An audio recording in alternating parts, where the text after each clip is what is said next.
돌고 돌아 다시 또 월요일입니다. 어제 무기의 십신관계 요거 했었죠, 그죠? 근데 잘 생각해 보세요. 십신조합하고 십간조합은 분명히 틀린 겁니다. 십신은 생극론에 기반한 거예요, 그쵸? 오로지 생이거나 극이거나 살거나 죽거나, 그죠? 하지만 십간은 에너지에 대한 겁니다. 그럼 범위가 어떻게, 당연히 다르죠. 십신이 비율로 1이라면 십간은 비율로 100입니다. 왜냐? 십간은 우주의 모든 것, 삼라만상의 모든 것을 표현한 거예요. 다만 물론 지구에서의 인간의 인지 능력으로, 이런 개념이죠. 그러니까 하고 싶은 얘기는 뭐다?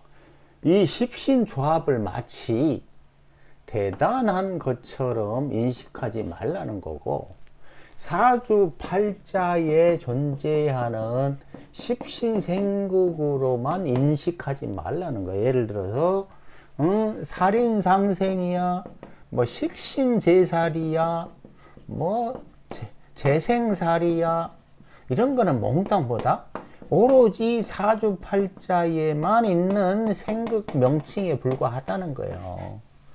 근데 지금 갑을, 병정, 무기, 경신 이거 설명하는 거는 비록 십신조합이라고 하더라도 그 조합을 자연에 입각하여 살피는 거예요. 왜냐?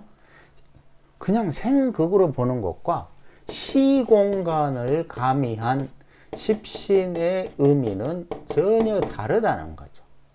이야기했지만 을목에게 임수는, 개수는 비록 임수를 정인이라고 하고 개수를 편인이라고 해도 실제 시공간을 대입해 보면 을목에게 개수는 정인이고, 왜? 개수는 게렐루야, 농담으로 우주 어미의 사랑과 같은 의미를 가졌잖아요. 우주 어미의 사랑, 즉 생기를 생산하는 능력이에요. 임수는 저승사자와 같아서 정확하게 편인이고, 얘는 생기를 죽입니다. 생기를 제거하는 거예요, 얘는. 왜 그걸 알 수 있냐고? 아주 쉽죠.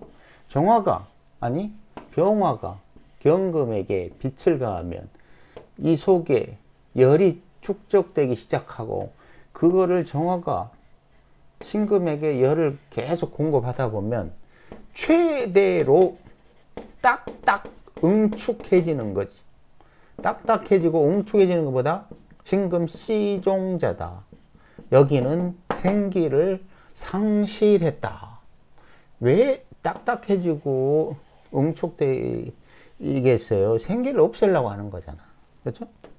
그래서 아예 임수가 신금을 품어서 철저히 육체와 물질을 제거, 그래 하여 생기 제거 때문에 편인이 되는 거지 정인이 될 수가 없는 거예요. 그런데 획일적인 십신론으로는 을목에게 개수가 편인이야. 그래, 그리하여 황당하다는 거지. 뭐 개수 적천세 천진에 이른다, 뭐 이런 말 있잖아요. 응? 뿅가다, 이렇게 할 수 있는 건 뭔데? 생기가 있기 때문에 가능한 거예요. 똥꼬발랄하잖아요. 임수는 아니야. 응축이야. 자, 이런 오류들을 지금 설명하는 거예요. 십신으로 좋다 이거지. 십신 생극론으로, 응? 보는 건 좋다 이거야. 하지만 여기다가 자연의 순한 원리를 함께 활용해라. 그리고 이것이 조금 더 학문 공부가 깊어지면 이제는 십신생극에서 벗어나서 십간 조합론을 고민하게 됩니다. 요거에 대해서 십간조합론에 대해서 요거 다 끝나면 조금씩 해볼게요. 시간 날 때마다. 자, 이제 경신에 대해서 십신관계를 살펴봅시다. 자, 근데 기본적으로는 요걸 이해하셔야 돼. 사계도에서 자연의 순환과정, 사계도에서 병화 옆에 경금이 있네. 아하, 병화의 지도자는 병화구나. 종, 혁. 그리고 신금의 지도자는 정화구나. 그래서 얘가 이렇게 혁신하러 가는구나. 그죠? 그러면 아하, 병, 경, 경, 신 이렇게 바뀌는 과정이야. 그럼 여름, 가을, 그쵸? 그럼 그 의미가 무엇인지는 자연의 입각에서 보면 아주 쉽잖아요. 기억할 거는 뭐다? 경금은 병화를 원한다는 거야. 신금은 정화를 원한다는 거야. 물론 병신 이렇게 하면 병화가 신금을 반짝반짝 작은 별 이렇게 할 수도 있다고 그랬죠. 하지만 문제는 합하면 둘 중 하나는 제거된다. 그거의 문제로다. 이렇게잖아요. 이제 이런 걸 기억하시고, 자, 이제 경금의 무토. 이건 편인이에요. 기토, 정인이에요. 벌써 이게 황당하잖아. 뭐가 황당하죠? 시공간이 전혀 어울리지도 않는 기토를 정인이라고 합니다. 왜? 경금은 꽃에서 열매로 과정이에요. 즉 여름에 활용하는 에너지라고. 기토는 가을과 겨울에 활용해요. 모든 것을 짱받고 저장하고 이런 개념이란 말이에요. 그리고 이 공간으로 봐도 땅 밖, 땅 속, 그쵸? 전혀 달라요. 그러면 경금이 기토 안으로 들어가서 자신의 존재감을 드러내지 못하는 걸 좋아할까요? 물론 이제 경금이라는 딱딱해지다 이 개념을 기토의 개념을 근거로 기토를 정인이라고 억지로 상상할 수는 있겠죠. 왜냐하면 딱딱해지다는 거는 자꾸 이쪽으로 가려고 하는 거거든요. 가을로. 그쵸? 하지만 이게 기토를 생한다? 아니라는 거죠. 본래 의미. 아까 얘기했던 정인은 우주 어미란 말이에요. 나를 생해주는 거예요. 기토가 나를 생했다고? 물론 십궁도에서 이렇게 이해를 하면 돼요. 임, 정, 무, 개, 갑, 기, 경, 을 이렇게 되면 기토가 토, 생, 금, 그쵸? 이런 관점으로 본다면 정인이 되기도 하죠. 하지만 사계도를 기준으로 자연의 순환 과정을 기준으로 왜 이게 중요하냐면 사주를 판단할 때 이상하게 무토를 편인이라고 이해를 하고 있는데 무경 이렇게 하면 부동산으로 100억 이렇게 나온단 말이야. 그럼 이해가 안 가잖아. 편인이야. 편인이 나쁜다고 배웠는데 정인이야. 이거는 그냥 뭐 월급 받네? 막 이런 식이 된단 말이에요. 그래서 편인과 정인의 명칭에 속지 말라. 이 말을 하는 거예요. 예를 들어 무토 있는데 경금이 이렇게 무토 위에 드러나다. 뭘 드러낸 거죠? 열매로서의 존재감을 드러낸 거잖아요. 그쵸? 근데 만약에 기토라면 경금을 안으로 들어가게 하는데 어떻게 존재감을 드러냅니까? 그렇잖아. 그럼 편인이나 십신의 의미와 실제 상황과는 전혀 다르다는 거죠. 사람들은요, 인간은 이 봄, 여름에 노는 걸 좋아해요. 왜냐하면 자신의 존재감을 환하게 드러내고 밝기 때문에 그렇죠. 바로 이것도 경금도 무기의 명칭이 묘하다. 요걸 이해를 하시고, 그 다음에 경신, 비경급제는 그건 기억을 하셔야 돼. 경금은 6월을 만나면 불편하다. 왜냐하면 6월에는 이미 양기가 거의 소멸, 병화가 일락서산해서 빛을 잃어간다.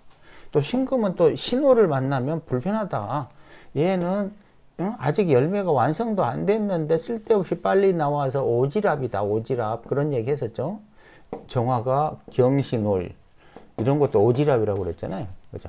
아직 열매가 완성 안 됐는데 빨리 나와고 설치고 있는 거야. 이런 느낌으로 보면 돼요. 근데 경금은 쪼그라든 6월에 치가 좀 확장을 해보았다고 설치니까 또 문제가 되는 거고, 이런 것들은 주로 태어난 공간에서 벗어나서 다른 데로 떠나지 않으면 뭐가 없다? 경쟁력이 없다. 이런 거 이야기를 했었죠. 그죠?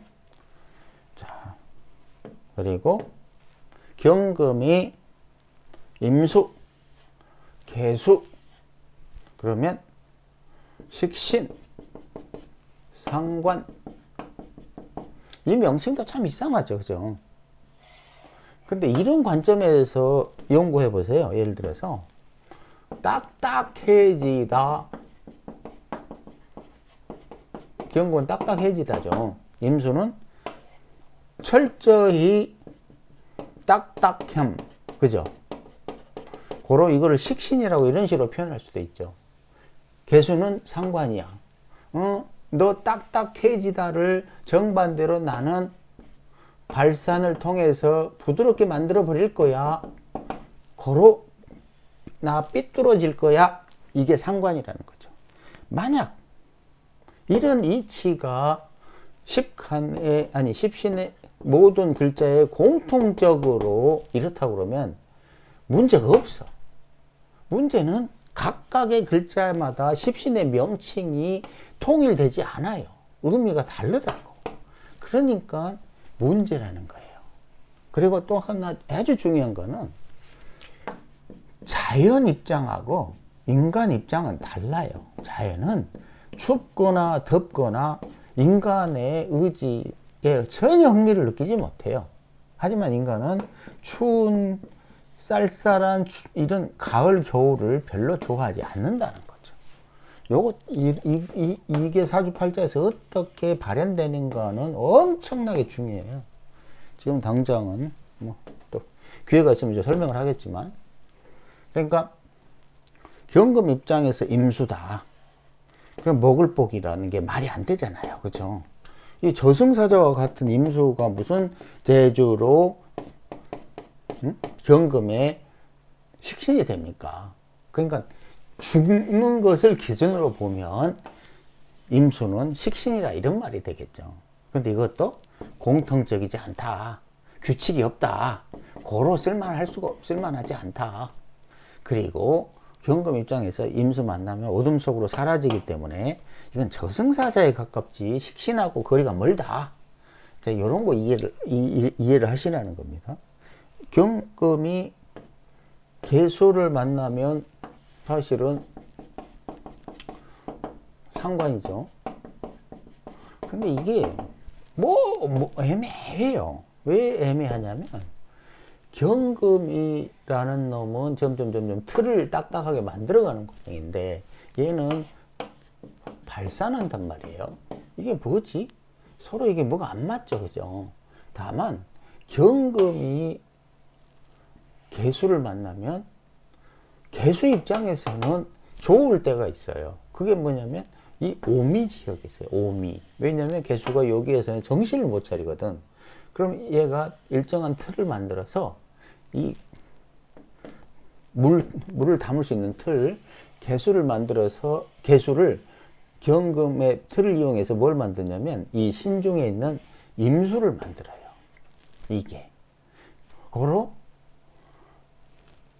계수가 경금을 통해서 임수화되는 과정. 물론 그거는 오미가 경금에게 열기를 내부에 축적해서 이 신중 임수가 생겨난 거죠. 그건 다 아실 거고. 근데 그런 관점에서 개수는 경금이 여름에 좋은 거예요. 왜? 개수의 그 분산하고 쓸데없이 정화의 수렴작용이 있는 곳에서 힘든 개수를 경금이 도와주기 때문에 그런 거예요. 그런 관점에서 좋죠. 하지만 경금 입장에서 개수는 상관, 뭐 이거를 어떻게 이해하냐 이거지. 이 새끼는 내가 틀을 만들려고 하는데 자꾸만 삐딱하게 밖으로 키워나가요. 이런 관점으로 이해할 수도 있겠죠. 그죠?